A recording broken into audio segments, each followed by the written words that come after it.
Tell us a little bit about how you started boxing. My dad took me to the gym when I was about 5 or 6 years old, just turned 6, and my brother went in there and I was followed in, and I've loved it ever since. And from an amateur, you had a sort of a glittering career, but name some of the highlights for us. I think beating the European champion and the Russian, also boxing obviously in the Olympics is the pinnacle of your career at such a young age, 18 I was, and I don't think you can go much further than Olympic Games, so then I decided to turn pro afterwards. But I've had some good moments as a professional and amateur, but Olympics was good, and winning the British title was good as well. Yeah, as a professional boxer, you're undefeated, and you've got a big fight coming up in April. Any ideas what's happening on that fight? I think it's going to be a European title fight. Just working on finalising a few things now. So it's exciting times for me at the minute. I mean, I've gone all through the channels of Southern area. I didn't get the English because I didn't have a box for it, but Commonwealth, British, WBO, then European. So I'm going all through the channels and beating everybody on the top level of them channels. So there's one more out of the European. That's obviously the world, and it's a big stage to perform on. But I think I'll be ready for it soon. And it's not all about fighting for world titles. You've got to go out there and win it, and I'm going to be ready and ready to win it. So everyone knows you from your professional boxing, but outside of the boxing ring, Billy, what do you do? What do you like? I was into the horses for a little bit, but the training started getting more serious here, and you have to focus more, and they take a lot of time up.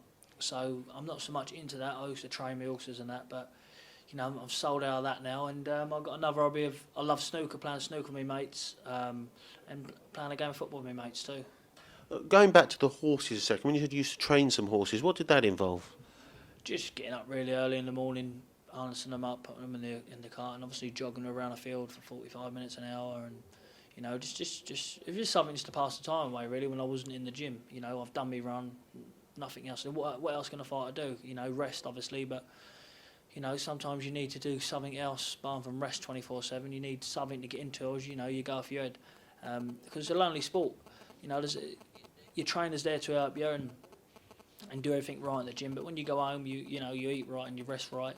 But there comes a stage where you get bored. If you don't go for a game of snooker, you want a game of football or just something. Not saying run wild every night, but the odd maybe once every week or twice every couple of weeks. And on the football front, apart from playing yourself, who do you support?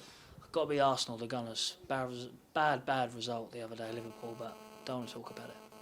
Well, I mean, it was a bit of a result there, wasn't it? Nah, all my mates give me a bit of stick about it, and I've got a good mate of mine, Larry. He's a Liverpool fan, and I had a bit of a bet with him and lost, so I'm not too happy about it. But I can get it back. I'll get it back. When it comes back to the boxing, do you have any heroes from the sport, or yesterday's boxing heroes? Yeah, I mean, I always look up to Joe Saunders. Southpaw. A couple of people say that I resemble him a little bit of my performance. If I could achieve half of what he's achieved, I'd be a very happy man. And obviously you got your Mike Tyson's and your Muhammad Ali's. I mean, but Joe Saunders is my number one fighter, but along with Floyd Mayweather, Manny Pacquiao, he's me up there for the best. Looking forward to 2014, you've told us that you've got some big plans for yourself, hopefully a European title shot, and after you've successfully won that, you'd like to move on to bigger and better things still. But are there any other fights in 2014 that you would really like to see with other boys in? Yeah, I mean, there's some big fights out there. You got there was on about Scott Quigg and Frampton and that, but I think if you take away from that, you got your George Groves and maybe Frotch again, but I like to be in a big fight myself. This year coming and it's going to be hard to get to that level, but I think if I successfully get this European title and put myself in a good spot, I think that I can, have a good fight. James DeGale, one of them, or something like that myself. You've talked a little bit about your own career, where you're hoping to be this year and the fights you want to take part in. How about fights you'd like to see take place in the world of boxing in 2014? Well, one of them would obviously be to see Manny Pacquiao come through his next fight and win, and then face Floyd Mayweather. You know, I think that he's got great hand speed, good feet work, fast, sharp, punch hard. I think you could cause him a lot of problems. So that would be the number one fight. Do you think that that fight is as good a fight today as it was a couple of years ago? I think it's always going to be a good fight for the fans, for a boxing fan. It might not have so much hype now because he's been beat by Timothy Bradley. So it might not have that much hype, but it's still, if there's anyone to beat him, it'd be Manny Pacquiao. Am I right in saying that? I think Pacquiao's next fight's against Timothy Bradley, isn't it? He is, yeah. He's got a rematch against him, and I think he'll come through this one. So if he puts that right, you know, but he got knocked out against who he boxed. I think he boxed him 4 times now. Is I'm going a bit. I've gone a bit. Yeah, Marquez. You know, so is he going to put that right then go back? It might be a bit too late then. But I like to see him fight Bradley. Then you know, take Mayweather on then. You know, I think it'd be a good fight. It's a clash of styles sort of thing. Mayweather's good, slick. There's not a lot of people to beat him, but if I had to put money on someone to beat him, it'd be Manny Pacquiao. If he can't beat him, nobody can. And what do you think about the fight that people are talking about as a possibility, Amir Khan v Mayweather? You know, you got to give it to the man in the moment, and you know, Maradona beat, you know, the other young Floyd who he liked to call himself. But Broner, he just walked through him, made him look what he was, a boy really. You know, so on work effort, you got to give it to Maradona. I know Khan beat him, but he's come back, proved himself. Khan ain't really boxed no one of a note really. You know, since a couple of losses he's had. So if he come back with a big fight, then go into the Mayweather, I think that's what I'd like to see. And people have said, yeah, he deserved it more. And I think it wouldn't have gone to a vote to boxers who. I think, you know, Mayweather probably said, right, let's get it on then.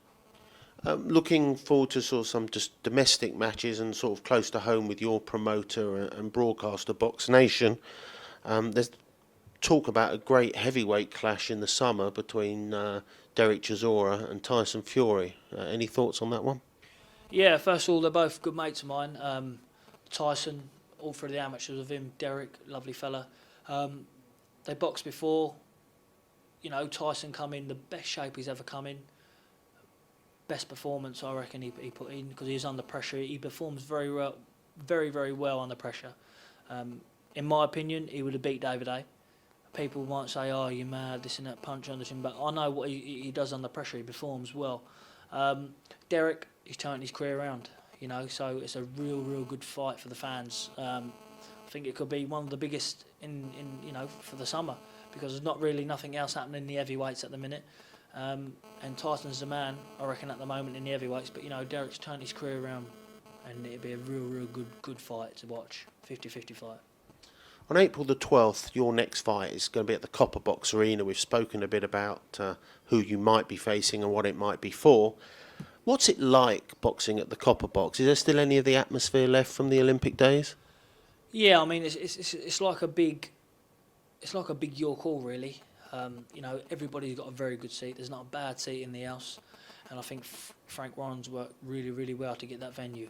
You know, there's a lot of people who probably give their right arm for that venue, and you know he sealed the deal, and you know it's easy to get to for people. There's everything there for them. You know, the bar's there. If they want to get to the bar and get drunk and watch a few fights, they can.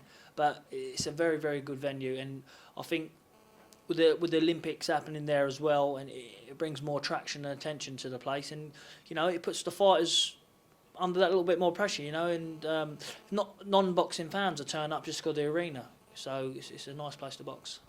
So if all goes well, you win on the 12th, you're hopefully going to have another big fight, but where would you like to see yourself at the end of 2014?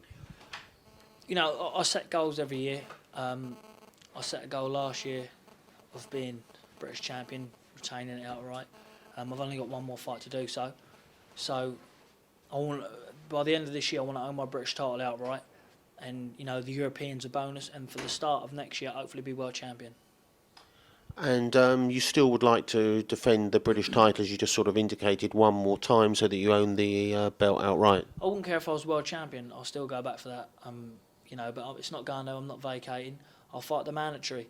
Whoever the boxing board, puts as manager, I'll fight them for it. But I'll definitely want to win that outright, 100% first. Try and tell some of the viewers what it's like to be a professional boxer. I think some people just sees, you get in the ring, and sometimes you go and then get in the ring and looking good and winning fights comfortably, and you get out and people don't really give as much as they should really, because they don't see the getting up at 5 in the morning runs, the swims, the gym sessions, to come home, rest. Your mates are going here, going there. You can't do that. You got to rest. You got to be focused, and prepare well. People don't see that. They don't live with you. And when you've got someone there seeing what you do, they appreciate it more than anyone else, because they work really, really hard, and all the fighters do. I speak for all of them. That they deserve more for one, more money, and for two, more recognition for it. It's the hardest sport in the world. It's a lonely game. If you're down on your own, and when that bell goes, it's just you. It's either defend or get beat up. For all the people that are watching this around the world, is there anything you'd like to share with them or tell them? No, just keep following my progress and that, and I'll sure 100% be world champion one day. Billy Joe Saunders, thank you very much. Thank you very much.